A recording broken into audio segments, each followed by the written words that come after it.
Colors, Church, and Whales. Making Sense of Life Through the Eyes of Cancer by Jana West. Section 5. An autoimmune disease. Othering.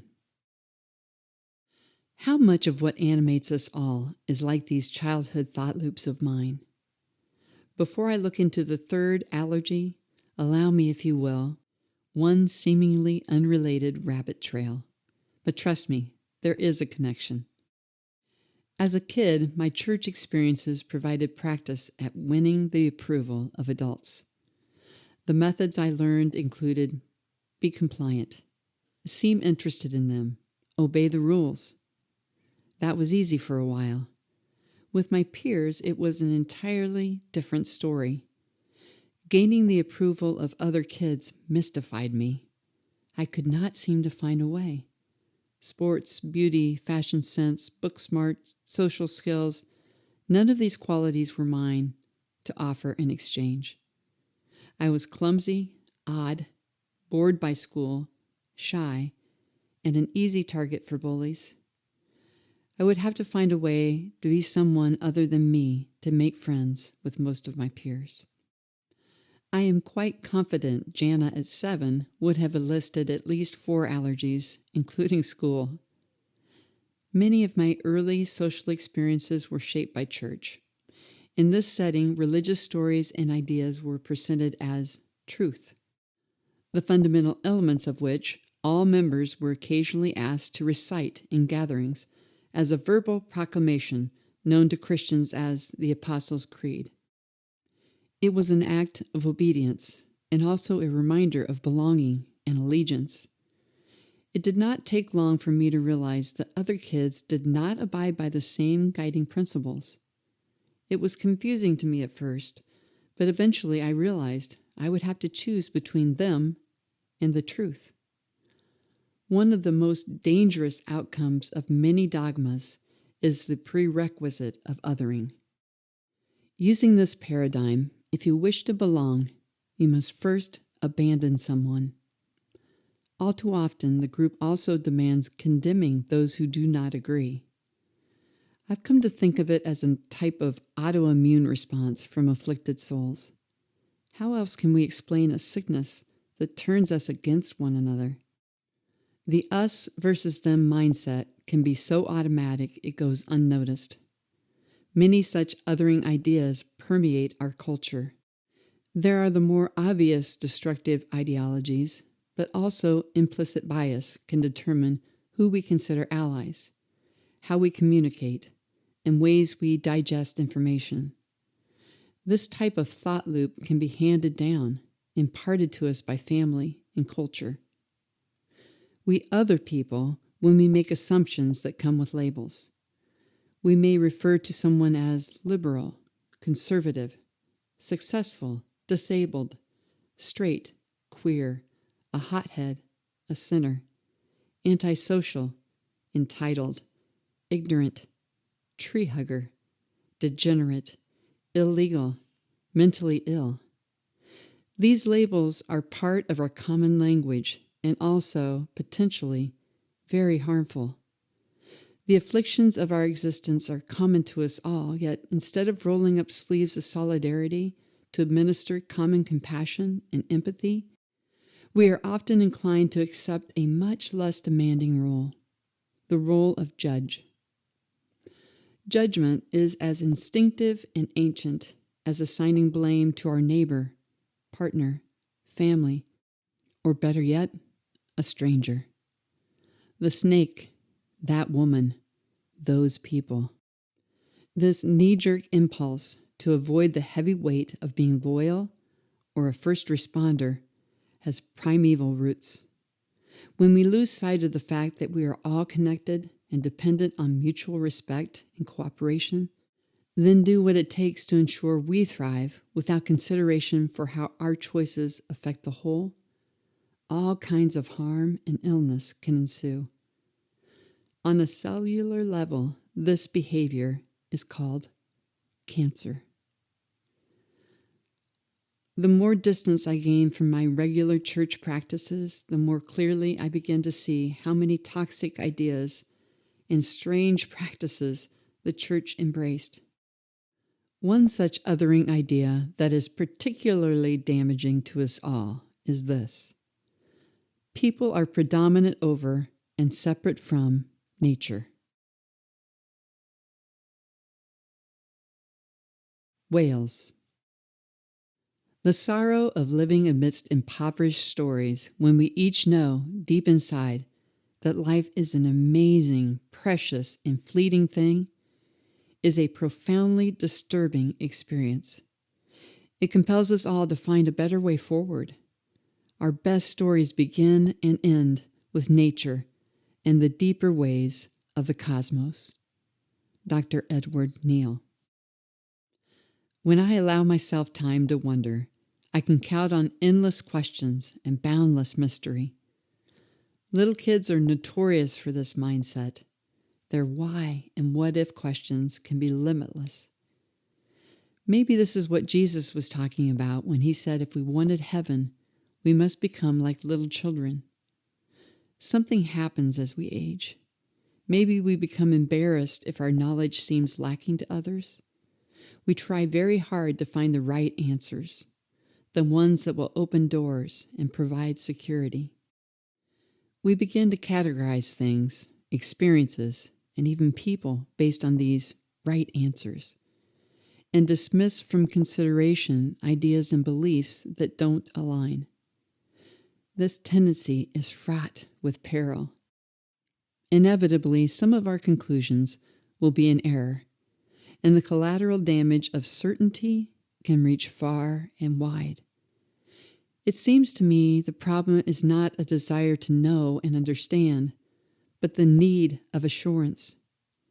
The dangerous idea that we can arrive comfortably cushioned in indisputable truth can lead to misunderstandings that cause great pain, dysfunction, environmental disaster, and even murder or war.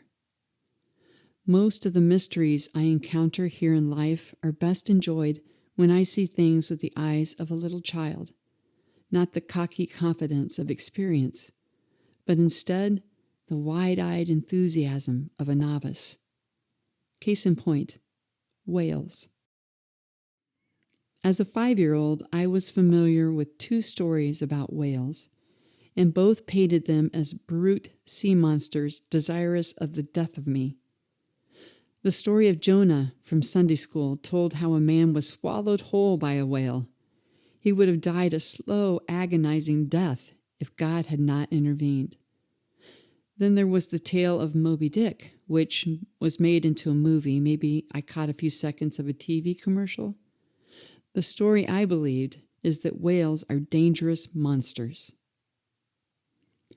From my adult perspective, the truth about whales? Well, the reality is we humans don't really know whales at all. How could we? Yet curiosity has driven more than a few people to study whale behavior, and guess what?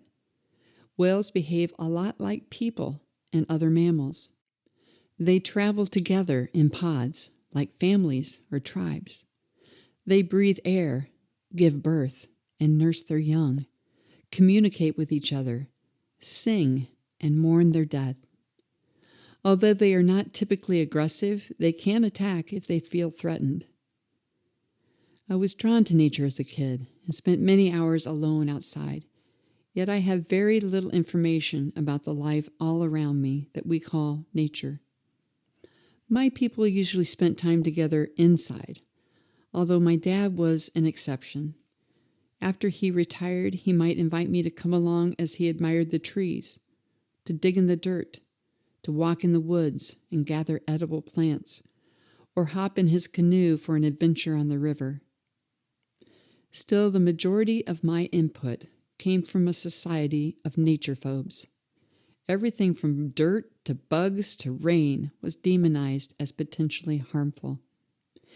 It seems to me we suffer a great loss as humans due to our perceived separation from nature. I have long felt a desire to be more connected to nature. Like the houseplant in a small container in depleted soil, has my full potential been squelched in part due to my misunderstanding of and disconnection from nature? In his book, Lost Connections, Johann Hari identifies 9 social causes of depression, including disconnection from nature. He suggests that humans evolved to live in the wild, and being disconnected from nature can lead to feelings of isolation and a loss of meaning in life. Captivity can cause animals to develop symptoms of despair, such as parrots plucking out their feathers or elephants grinding down their tusks. A study from the University of Essex found that people who moved from rural areas to the city experienced an increase in depression, while those who moved in the opposite direction experienced a decrease. Hari suggests ways to reconnect with nature and other people to help alleviate depression, including gardening, pottery classes, and exercise. What can be understood by seeing the patterns of life in nature is lost to most of us, as if we've forgotten our native tongue. Of course, there is potential danger, but with courage and open minds, we could begin to regain our ability to perceive our role in the circle of life on planet Earth. If we did this, maybe we would all feel a bit less displaced, more a part of the whole, and less alone. Do you ever wonder who exactly benefits from separation and certainty? Why is so much time and thought invested in convincing? Again, I'm drawn to the poetic and seemingly forgotten words of Jesus. Look how the wildflowers grow. They don't work or make clothes for themselves. But I tell you that not even King Solomon, with all his wealth, had clothes as beautiful as one of these flowers. Good News Translation. For all of the years that I spent in the institution of the American Evangelical Christian Church, one would think these critical instructions from the man this institution was inspired by might take a more prominent place than the fear and shame that is front and center. Just think if we all took these words to heart and allowed them to guide our choices. Stay teachable and open like little kids, and look to the wildflowers as role models for how to live a rich and beautiful life. As a little girl, I drew the conclusion that whales were my enemy, and this is a hint to how my mind was taught to relate to nature. It's a clue to how much I needed to find safety and security, and that things I did not understand became things I feared. Unfortunately, there were many voices offering safety and security with things like easy answers, tangible ideologies, and products that diminished my desire to risk venturing out into the unknown. Before I knew it, I graduated from one enclosure that prevented me from interacting with nature, school, to the next, a job. Soon I was more comfortable inside, even though I can remember many hours of desperate longing to be outside the walls. Yet another loop that ran things for decades. It's dangerous out there. Stick to what you know. Looking back, I can see how choosing the safe path became a tragedy of missed opportunities. With that came this awareness that had long gnawed at my soul. I have lived the life of a coward. In her New York Times #1 best-selling book, Untamed, Glennon Doyle wrestles with her own defiance of once strongly held beliefs. In the book, she encourages the reader to retain the wild nature that is innately ours. Doyle writes, "If you're uncomfortable, in deep pain, angry, yearning, confused, you don't have a problem, you have a life." And also, there's another kind of pain that comes not from losing beautiful things, but from never even trying for them. What might the felt sense about whales have been for little Jana? How might she have felt because of stories she was told about the many mysteries of our world? If I allow myself to guess and follow my intuition without overthinking, these could have been some of her thoughts.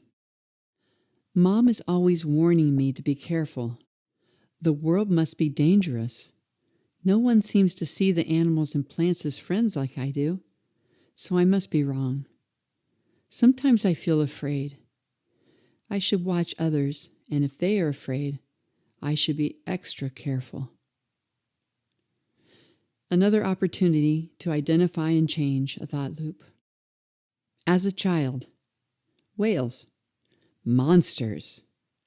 The story I told myself, the world is a dangerous place to be. The thought loop, I am unique and separate from nature. As an adult, my truth, I am an expression of nature. I belong here. My belief, nature invites my participation. My mantra, remain open, trust my intuition, check in with my values, and slow down. Mary Oliver writes, quote, consider the other kingdoms, the trees, for example, with their mellow-sounding titles, oak, aspen, willow, or the snow, for which the peoples of the north have dozens of words to describe its different arrivals, or the creatures with their thick fur, their shy and wordless gaze, their infallible sense of what their lives are meant to be.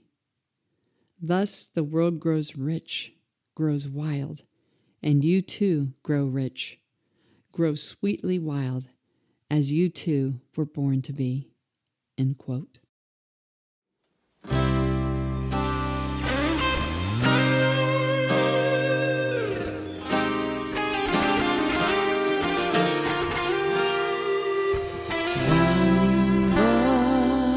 Longing to be heard, muffled by chaos, hindered by words.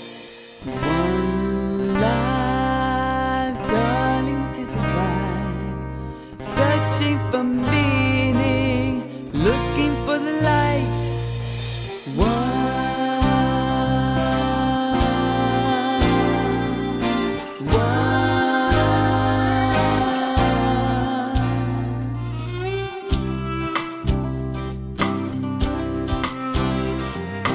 Listen, my friend, to the wind and the rain. They're calling you inward, they'll soothe your pain. Our lives, darling, to survive, united in meaning, all drawn to the light. We are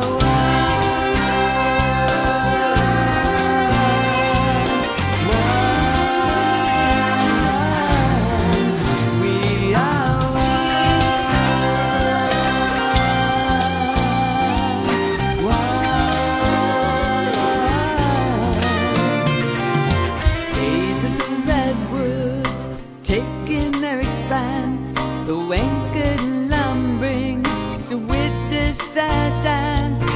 Guardians of the ocean, sharing their song. If you will listen, you too can sing along. We are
the suffering